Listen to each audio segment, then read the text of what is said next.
Vous êtes sur les antennes de la Santé Radio-Télévision. Il est l'heure à laquelle nous vous retrouvons pour vous informer. Et voici l'ossature de ce journal. Le président rwandais Paul Kagame dit d'être prêt à faire la guerre avec la République démocratique du Congo. Le procureur général près de la Cour de cassation ordonne des poursuites contre les homosexuels. Le gouverneur du Congo central vient d'être officiellement notifié par le vice-premier ministre de l'Intérieur Jacquemain Shabani. Mesdames et messieurs, bienvenue dans ce journal. Le président rwandais Paul Kagame dit d'être prêt à faire la guerre avec la République démocratique du Congo. C'était lors d'une série de questions et réponses avec les journalistes français.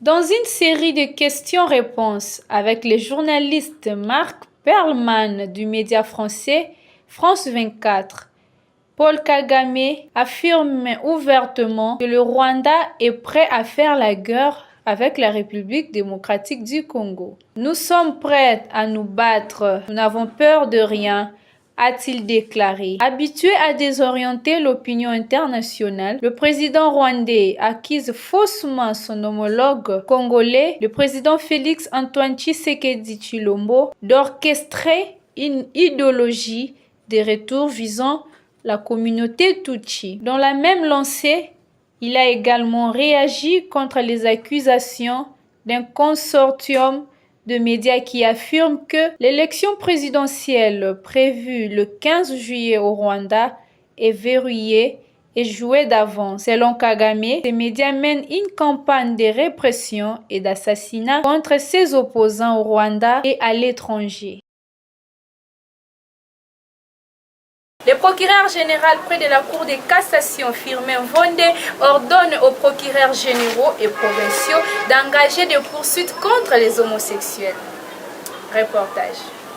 Dans une lettre adressée à ses collaborateurs provinciaux, le procureur général Firmin Vonde leur demande d'y aller méthodiquement pour éviter d'inutiles résistances. Il propose qu'on commence par une campagne de sensibilisation pour que ceux qui seront pris la main dans le sac ne trouvent pas d'alibi. Aussi, je vous instruis dans l'objet répression plus sensibilisation qui ne peuvent à l'avenir offrir des faux fuyants à ceux qui seraient pris la main dans le sac, a ajouté Firmin Vonde.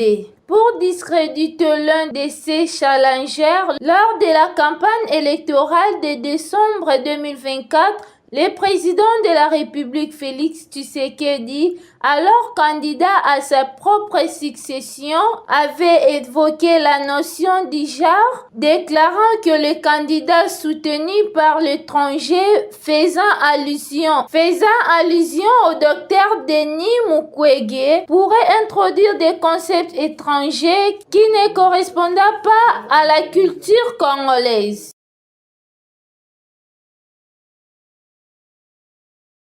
Les agents du ministère de la Justice sont tenus désormais de commencer leur journée de travail en chantant l'hymne national. Commentaire. Le palais de la justice de la République démocratique du Congo s'est réveillé ce vendredi 21 juin sous un nouvel air. Le ministre de la Justice, Constant Mutamba, apporte une nouvelle initiative selon laquelle chaque jour de travail devra désormais commencer par les saluts au drapeau, chantant l'hymne national de notre pays, ces cantiques qui contribuent à éveiller et entretenir les sentiments d'appartenance. Par ailleurs, le ministre de la Justice a pris son petit déjeuner avec tous les agents et ce sera ainsi tout le reste du jour. Émerveilleux par cet acte, les agents s'expriment. Exemple à suivre, exactement, il y a malamu, le ministre Nyonso, il y a RDS et Malade. Parce que la question que chef n'a plus son ministre, n'a plus son papa, n'a plus la justice, à ça très simple. C'est vraiment un bon exemple à suivre. Je regarde les choses. Ça, c'est jamais vu. Vraiment, c'est jamais vu. Ça vient de commencer avec notre ministre de son excellence, monsieur le ministre d'État, que nous le félicitons davantage. C'est une surprise pour nous. On n'a jamais vécu. D'abord, je commence par le salut au drapeau. On n'a jamais vécu cette histoire. On commence avec par le salut au drapeau, cette étrange. Et après ça, il se souvient de nous. Nous prenons l'été. Nous sommes habitués à acheter le pain à côté l'été. Mais aujourd'hui, vraiment que Dieu les bénisse. Et ne pas l'enlever à celui. Nous avons encore besoin de lui parce qu'il a de bonnes idées, il a de belles orientations. Vraiment, nous avons besoin de lui. J'ai dit de vous. Au sud Kivu, la frontière qui sépare la République démocratique du Congo et le Burundi est submergée par les eaux du lac Tanganyika. Chaque jour, des centaines de personnes franchissent les 4 kilomètres de route qui séparent la République démocratique du Congo et le Burundi. Depuis plusieurs mois, ce trajet est devenu un véritable calvaire puisque la route est submergée par les eaux du lac Tanganyika. Fini les voitures, désormais c'est à bord des camions poids lourds, des véhicules tout-terrain ou même de pirogues qu'il faut voyager. Des solutions de secours pour lesquelles il faut débourser entre 2 000 et 5 000 francs par trajet, des montants importants pour ces populations qui appellent les autorités à agir urgemment. Pour les populations résidentes, la situation n'est pas plus agréable. À Uvira, deuxième ville la plus importante du sud Kivu, la montée spectaculaire des eaux du lac Tanganyika affecte les habitants et aussi les établissements publics, les commerces, les hôtels, les bars, les restaurants, les entrepôts et logements. La frontière des Kamvivira est aujourd'hui la principale voie d'accès à la capitale burundaise, car le pays a fermé ses autres frontières avec le Rwanda.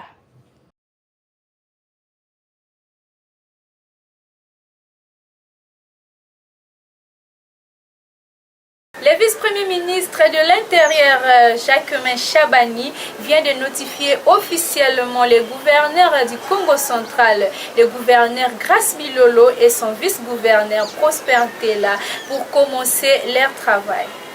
C'est lors d'une grande cérémonie solennelle organisée à Kinshasa, précisément à l'immeuble de la territoriale tout près du Parlement, que les gouverneurs du Congo central, Grace Maswangi Bilolo et Prosper Ntela, son vice-gouverneur, reçoivent leur notification officiellement auprès du vice-premier ministre, ministre de l'Intérieur, Jacquemain Chabani Loko. Cette cérémonie donne ainsi place au début d'un grand travail en vue de mettre le Congo central, l'une des provinces économiques de la République démocratique du Congo, sur les rails du développement. Notons que le panel d'échange ont été également organisés dans le cadre de cette rencontre en vue d'outiller davantage les gouverneurs et leurs adjoints pour la réussite des missions leur confiées.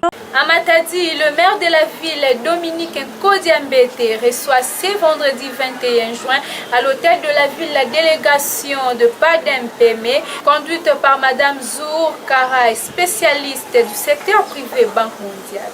Dans les soucis de soutenir et d'apporter un coup de pouce aux jeunes entrepreneurs de la province du Congo central, le maire de la ville de Matadi a reçu la délégation de PADEM-MPME, ce vendredi 21 juin à l'hôtel de ville de Matadi. Cette délégation qui a été conduite par Madame Zour Karay, spécialiste du secteur privé de la Banque mondiale, et M. Mangala Alexis, coordonnateur national des PADEM-PME. Cette visite visait à présenter les civilités et annoncer l'inauguration du guichet unique dans la ville qui se déroulera demain samedi 22 juin à Matadi. Mesdames et messieurs, voici ce qu'a été l'ossature de ce journal. Le président rwandais Paul Kagame dit d'être prêt à faire la guerre avec la République démocratique du Congo. Le procureur général près de la Cour de cassation ordonne des poursuites contre les homosexuels. Le gouverneur du Congo central vient d'être officiellement notifié par le vice-premier ministre de l'Intérieur, Jacquemaine Chaban. C'est la fin de notre édition du journal. Merci de l'avoir suivi et restez toujours branchés sur les antennes de la Santé Radio-Télévision et sur notre chaîne YouTube Sarah TV Congo Central. Quant à moi, je vous dis au revoir.